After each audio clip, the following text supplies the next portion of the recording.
Hey Duck fans! After a pretty lengthy hiatus, I returned to you with a plethora of new topics to cover, ranging from biographies of various characters related to or associated with our dear Donald Duck, to fun little forays into some obscure trivia. Today's video is of the latter category. During this period of social distancing, I have found more time for video games, and I thought I'd revisit one from my childhood. Not DuckTales, not yet, but rather a lesser-known game simply called Maui Mallard. In other parts of the world, it's called Donald in Maui Mallard, but where I grew up, it was just Maui Mallard. No official connection to Donald Duck at all in written word. It is pretty obvious who you're playing, though, as soon as the first stage starts up and you find yourself controlling Donald Duck in vacation clothes, complete with Hawaiian shirt and baseball cap. No sailor get-up here.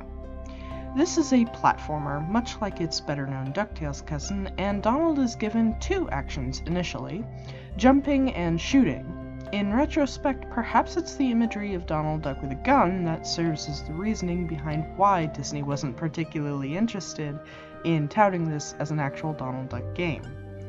I have read that the gun Donald uses allegedly shoots bugs, but I don't recall actually seeing any insects coming from the gun. The bullets are usually green or white blobs, though the ammunition picked up to recharge the gun, or to get the special fire or electric-powered ammo, do appear to be black beetles. In the first level, Mojo Mansion, Donald uses this bug gun to shoot at butlers carrying covered trays of spiders, as well as the spiders that are just skittering around on the ground or on the walls on their own. There are other hazards besides insects to watch out for, such as spinning golden statue heads that spit projectiles at you, and golden ceiling columns that will flatten you. The first boss is a large mechanized spider that I always thought was a pig, but now that I've taken a better look is actually a duck, so that weird memory is on me. That's 6 spiders at you, and being a good first boss isn't that difficult in taking down. Here is where I need to mention that there may be variations of this game that I am not accustomed to playing. I don't currently have a functioning Super Nintendo system, so I'm not playing an original cartridge. I did buy a copy of the game on Steam, but I found the Windows PC port is finicky.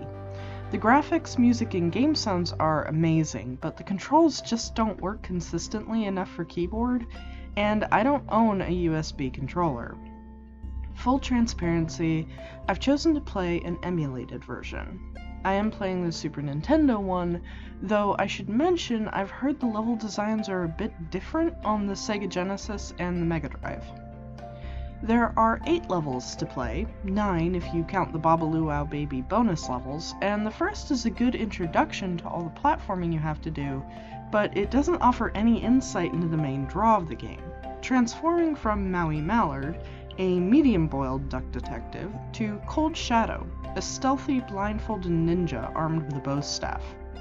The game plays very differently when you switch from plainclothes Donald to the ninja Cold Shadow.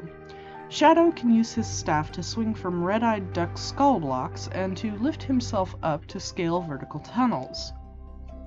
He can also perform a forward dash that regular Donald cannot. However, only Donald is capable of climbing ropes, poles, or vines, so you will need to be able to switch between Maui and Shadow frequently in most of the stages. The transformation becomes available in the second stage of the game in the ninja training grounds, after getting whammied by a witch doctor. This never gets explained, by the way, why this witch doctor comes out of nowhere to give Donald Duck ninja powers. The story we're playing begins with Maui Mallard enjoying his vacation on a tropical island when he learns of the disappearance of the island's sacred Shaboom Shaboom idol. This idol is what keeps the people safe from erupting volcanoes and other such disasters. It was stolen by an evil witch doctor, and being the good guy that he is, Maui goes off to retrieve the idol and restore peace to the island. The last known location of the idol was in Mojo Mansion, which is where we start playing. Failing to find it there, we move on to the ninja training grounds, where Maui gets the power of Cold Shadow, and then on with the story to a village of minute muddrakes, who are quite angry with Donald about the loss of their sacred idol.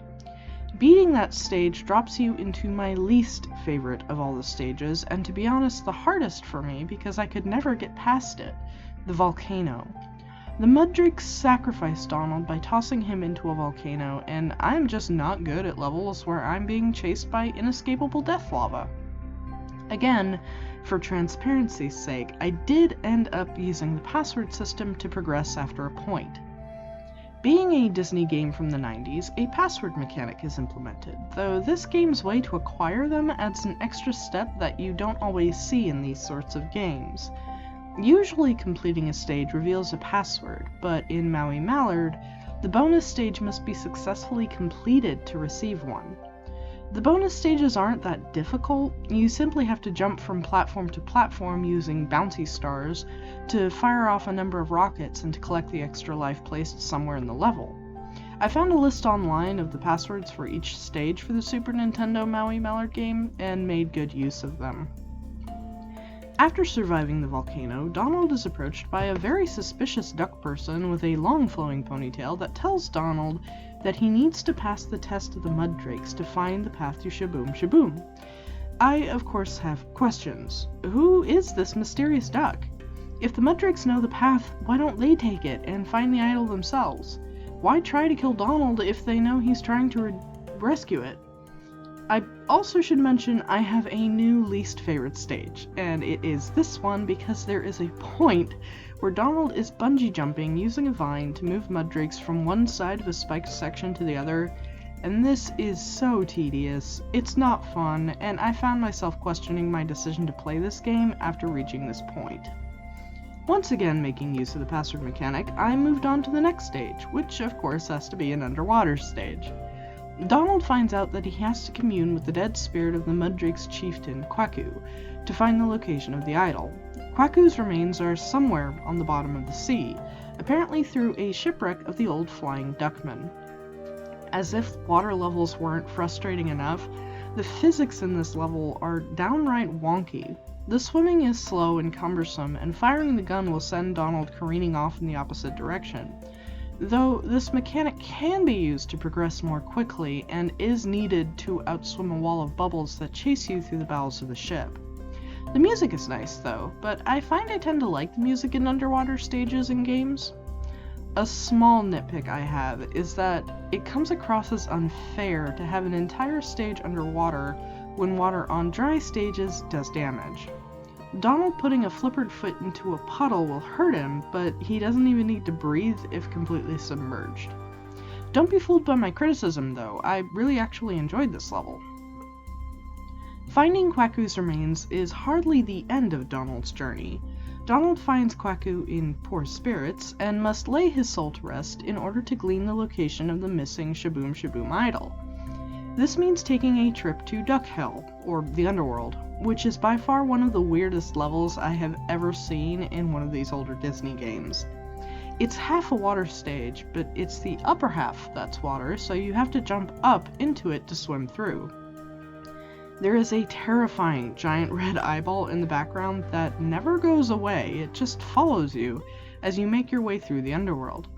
The escort mission you have to do in order to keep Kwaku's remains safe from flying green duck heads feels oddly placed in this stage, like it was put in the game because someone said there had to be an escort mission and no one told that guy no. The last stage is in the Mojo Stronghold, which really isn't a stage as it's the final battle against the witch doctor who intended on sacrificing the idol to gain its powers. This witch doctor looks exactly like the one who bestowed the ninja powers on Donald to begin with, so you can imagine how confused I was upon ending the game. The mysterious lady duck with the ponytail returns to congratulate Maui on becoming a hero. I have no idea who she is. She says they, the people of the island, will always remember Maui for his great deeds, so I suppose she's one of the natives? Despite being incredibly tall, and apparently travels via a floating orange ball? I have no idea what's really going on, to be honest. There's a joke about the island being named Mallard in honor of Maui Mallard, before this mysterious lady duck gives Donald a big ol' smooch and teleports off with him into space. We see Donald's face turned into constellation as the credits roll, and a wedding march with a groovy island twist plays. Despite the frustrations I had with this game, it was still fun, if not bizarre. Nothing gets explained. We don't know why Donald gets ninja powers. I don't even know why the ninja powers were necessary. It's a neat gimmick, but so little of the game uses Cold Shadow. It's as if one person came up with the exotic island plot, and another came up with the idea of a ninja Donald Duck, and these two were forced to work together on one project, but refused to communicate. Sadly, there is an end line that says watch out for Maui's next great adventure, and we are still waiting for it.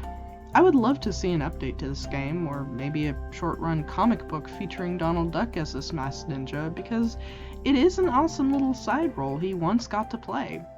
The ninja aspect needs to be fleshed out a bit more, but it's an intriguing addition to Donald's long list of alter egos. Thanks for watching, Duck fans.